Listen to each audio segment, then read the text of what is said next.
Hello বন্ধুরা, আজকে আমি বানাচ্ছি দই মাটন। এটা খেতে খুব ভালো লাগে। বর্ষাকাল পড়ে গেছে, তাই ভাবলাম যে গরমের সময় তো মাটনটা খুব একটা খাওয়া যায় না, তাই ভাবলাম যে এখন একটু ঠান্ডা ঠান্ডা পড়েছে, একটু মাটন খাওয়াই যেতে পারে। প্রথমে মাটনটা আমি ভালো করে দই দিয়ে ম্যারিনেট করে নেব।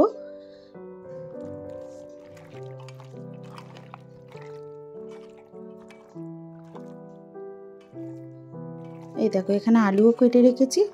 আলুগুলো একটু বড় বড় পিস করবে, আর মাটনে একটু বড় বড় আলু বেশ খেতে ভালো লাগে।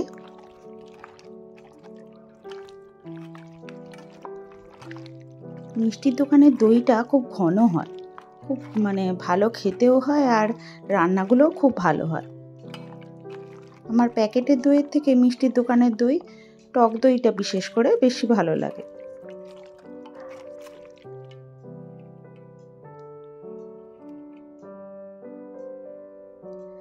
ম্যারিনেট করে রেখে দেবে, যত বেশিক্ষণ রাখতে পারবে তত ভালো। সর্ষের তেল দিয়ে দিলাম, আলুগুলো এক এক করে ভেজে নেব।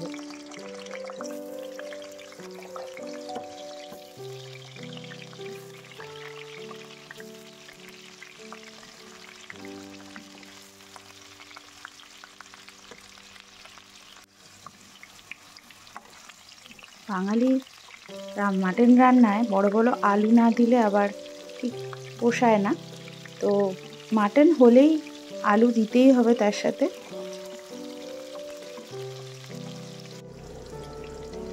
আর যেহেতু প্রেসারে দেবো, তো বড় বড় আলু খুব তাড়াতাড়ি সেদ্ধ হয়ে যাবে।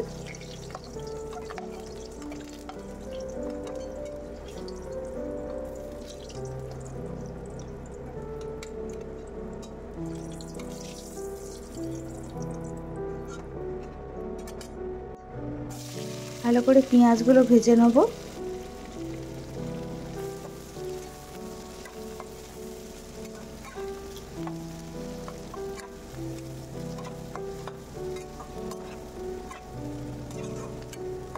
আমার রান্নাগুলো কেমন লাগছে তোমরা অবশ্যই জানিও কমেন্টস বক্সে।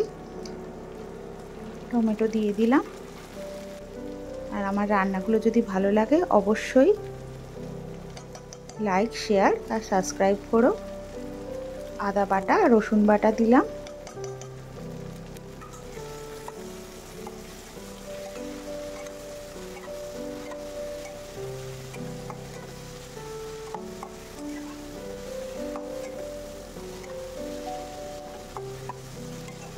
মাটনটা, দই মাটনটা দইয়ে ম্যারিনেট করে রাখলে খুব নরমও হয় মাংসটা।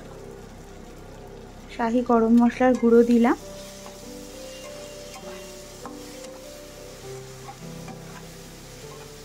মাটন হচ্ছে তুমি যত কষাবে তত তার টেস্ট ভালো হয়।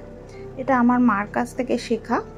তো মা বলে যে মাটন যত কষাবে তত তার টেস্ট ভালো হবে, বা মাটনটা কষানোর ওপরেই তার রান্নাটা নির্ভর করে।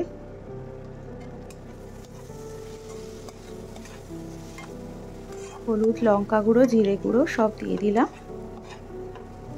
নুনটা আমি পরে দিই, তোমরা আগে আমার রান্নায় দেখে থাকবে, কারণ মাটনে নুন দিলে খুব জল বেরোয়। আগে থাকতে আমি নুনটা দিই না, কষানো একদম হয়ে গেলে তারপরে আমি নুনটা দিই। এটাও আমার মার কাছ থেকেই শেখা। কাঁচা লঙ্কা দিয়ে দিলাম।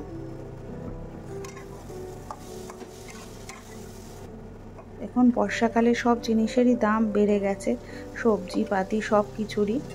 তো বেশি দিন রাখাও যায় না বর্ষাকালে, সব কিছুই প্রায় নষ্ট হয়ে যায়, তাই অল্প অল্প করে সব জিনিস আনাই ভালো। মাংসটা দিয়ে দিলাম, দই ম্যারিনেট করে রাখা মাংসটা। এবার ভালো করে এটাকে মিক্স করে নেব, ভালো করে এটাকে কষাবো।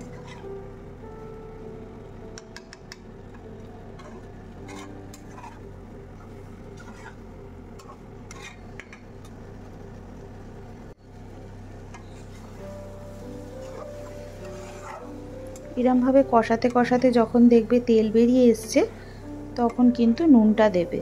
নুন বা জল যাই, যাই হোক, তেল বেরোতে শুরু করে দিয়েছে। আমি অল্প একটু জল দেব এতে, দিয়ে এবার আলুগুলো দিয়ে দেবো। আলুগুলো দিয়ে অল্প একটু কষিয়ে নাড়িয়ে তারপরে প্রেসারে দেবো।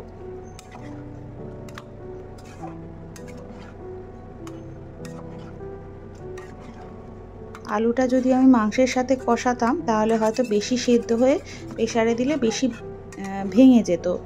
ওই জন্য আমি আলুটা একটু গোটা রাখার চেষ্টা করেছি, কারণ প্রেসারে দিলে তো সেদ্ধ হয়েই যাবে।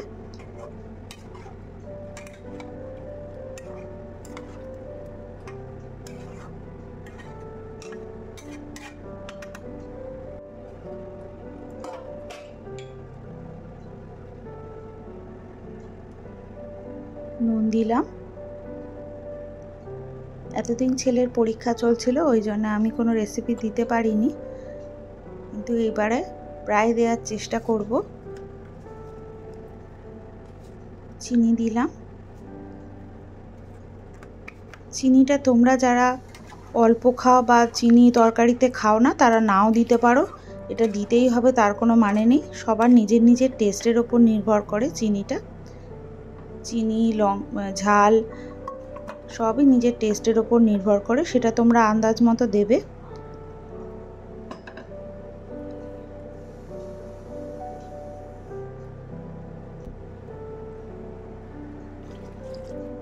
কড়াটা ধুয়ে জল দিয়ে দিলাম।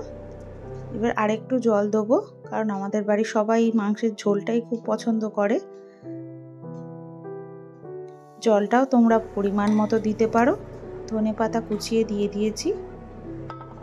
যেমন যে ঝোল খাও, যে একটু কারি খেতে চাইছো বা গায়ে গায়ে মাখা মাখা ঝোল খেতে চাইছো তারা অল্প জল দেবে।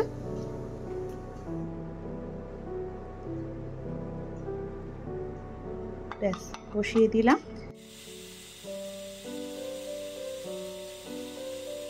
এরপর 5 থেকে 6টা সিটি দিলেই রেডি হয়ে যাবে আমাদের দই মাটন।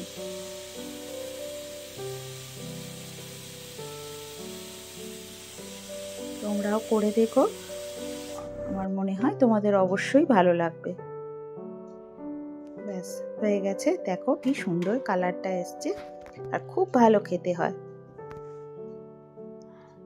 মাংসটাও খুব নরম হয়।